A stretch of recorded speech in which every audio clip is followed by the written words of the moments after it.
ሰላም የተከበራችሁ የቻናላችን ቤተሰቦች እንዴት ቆያችሁልን? አብራችሁ እንድትቆዩን ጋብዛችኋለን። በያላችሁበት ሰላማችሁ ይብዛላችሁ። በሰላም ወጥቶ በሰላም መግባት የተቀደሰ የተባረከ እለት ይሁንልኝ ማለት ቀላል አይደለም። ዛሬ እንግዲህ ቲጂ አገልግል ያጋጠማት የመኪና አደጋ በእጅጉ ከፍተኛ እንደሆነ ከራሷ አንደበት ሰምተናል።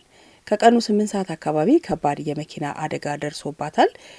ሙሉ ሰዓት ስትሰራ አድራ ነበረ። እንደምታውቁት እንግዲህ ቲጂ አገልግል ምግብ በማዘጋጀት የተለያዩ ትልልቅ ድግሶችን በመሸፈን ጭምር የምትታወቅ ናት። በተለይ በጠላዋ በጥጇ እንደዚሁም ደግሞ በአገልግሏም ጭምር የምትታወቅ ናት። በጣም ጠንካራ ሰራተኛ እንደሆነችም ጭምር የምናውቃት ትግስት በልፋቷ በጥረቷ ዛሬ ላይ ደርሳለችና ከዚህ ለመድረስ በተለይም የከፈለችው ዋጋ እጅግ በጣም ከፍተኛ እንደሆነ በተደጋጋሚ ስትናገር አድምጠናል። እንዲሁም ደግሞ በስራዋም ተመልክተናል። እንግዲህ ዛሬም ሌሊቱን ሙሉ በስራ አድራለች። ሙሉ ሌሊት ስትሰራ አድራለች። ሙሉ ሌሊት ስትሰራ ካደረች በኋላ 30 ደቂቃ ብቻ ነው የተኛችው። 30 ደቂቃ በኋላ ትዕዛዟን ለማድረስ ወደ ቦታው ስትሄድ ነው አደጋ ያጋጠማት። እንግዲህ አንድ ሰው በቀን ቢያንስ 8 ሰዓት እንቅልፍ የመተኛት ወይም ደግሞ እንቅልፍ ማግኘት እንዳለበት ይነገራል። ሙሉ ጤነኛ አይምሮም አክቲቭ እንዲሆንና ስርዓቱን በአግባቡ እንዲያከናውን 8 ሰዓት ቢያንስ አንድ ሰው በቀን ማረፍ አለበት ይባላል። ነገር ግን ያው ትግስት ከራሷ አንደበት እንደሰማ ነው ሙሉ ሌሊት ስትሰራ አድራ 30 ደቂቃ ብቻ ካረፈች በኋላ ወደ ኮተቤ ሀና ማርያም ትሄዳለች። እዛ ከደረሰች በኋላ እንደገና ወደ ሌላ ቦታ ወደ መገናኛ አበባ ሊገዙ ይሄዳሉ ለፕሮግራሙ። እንደገና ከዛ በኋላ ደግሞ ትዕዛዟን ለማድረስ ወደ ድግሱ ቤት ስትሄድ ድግሱ በር ላይ ነው እንግዲህ የመኪናው አደጋ የደረሰባት። መኪናውን ገጨሁት ነው ያለች ያለችው እሷ እንደሷ እንገላለጽና ተገለበጠብኝ በር ላይ ስደርስ የሰው መኪና ቆሞ ባይኖር ኖሮ ህይወቴንም ጭምር አጣ ነበረ። ስለዚህ በጣም ከባድ አደጋ ነው። እግዚአብሔር አድርሶ መልሶኛል ወይም ደግሞ አሳይቶ መልሶልኛል፣ አተርፎኛል።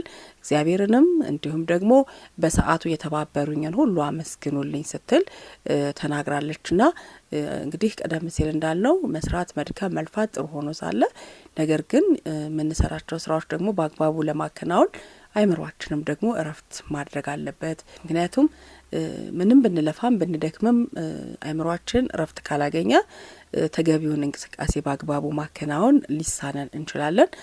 ከዚህም ከድካምም ከእንቅልፍ መነሻነት ሊሆን ይችላል። በቆመ መኪና ላይ ሄዶ መገልበጥ ቀላል አይደለም። እንግዲህ ይሄ መነሻው ምንድነው የሚለው ያው የሚታወቅ ነው። እሷም እንግዲህ አድርሶ መልሶኛል፣ እኔ ነኝ የገጨሁት፣ የቆመ መኪና ባይኖር ኖሮ ዛሬ ህይወቴ ጠፍቶ ነበረ። ለዚህ ደግሞ ትልቅ ስህተት ምለው ሀና ማርያም በየጊዜው ሳንቲም እንሰጣለን እንረዳለን፣ ያችን ሳንቲም ሳልሰጥ በመሄዴ ሊሆን ይችላል በሚል ነው የተናገረችው። ዞሮ ዞሮ ግን ያው አይምሮ እረፍት ማግኘት እንዳለበት ሁሉ እሷ ሌሊት ሙሉ ስትሰራ አድራለች። 30 ደቂቃ ብቻ ነው ያረፈችው። ከ30 ደቂቃ በኋላ በቀጥታ ወደ ድግሱ ቤት ድግሱን ጭና እየሄደች እያለች ነው ይህ አደጋ ያጋጠማት። ለማንኛውም እግዚአብሔር እንኳን አተረፈሽ ብለናል። ምትለፋ ልጅ ናት፣ ምትጥር ልጅ ናት፣ ደፋር ናት፣ ደከመኝ ማታውቅ ናት። ከማህበራዊ ድረገጿ ላይ እንደምንመለከተው እንደምናየውና ሁላችሁም እግዚአብሔር እንኳን አተረፈሽ እንኳን ለዚህ አበቃሽ እንድትሏት ጋብዘናችኋል። መልካም ጊዜ በያላችሁበት። ሁላችንም ከዚህ የትራፊክ አደጋ ራሳችንን እንጠብቅ። በተለይ እንግዲህ ሰሞኑን በጣም ብዙ አደጋዎች አሳዛኝ፣ አስገራሚ እንዲሁም ደግሞ እንደዚህም ይሆናሉ የሚባሉ በጣም የሚያስገርሙ አደጋዎችን እያደመጥን እየሰማን ነውና እግዚአብሔር እንኳን አተረፈሽ ቲጂ። በተደጋጋሚ ሲነገርም እንግዲህ የመሰልቸትም ነገር ሊኖር ይችላል። አሁንም ቢሆን ግን ይህን መልእክት ከማስተላለፍ ወደ ኋላ አንልም። ባካችሁ ራሳችሁን፣ ንብረታችሁን፣ ቤተሰቦቻችሁን ከምንም በላይ ደግሞ ውድ የሆነውን የሰው ህይወትን ጠብቅ መልእክቴ ነው። በያላችሁበት መልካም ጊዜ ይሁንላችሁ። በሰላም ወጥታችሁ በሰላም የምትመለሱበት ይሁንላችሁ። መልካም ጊዜ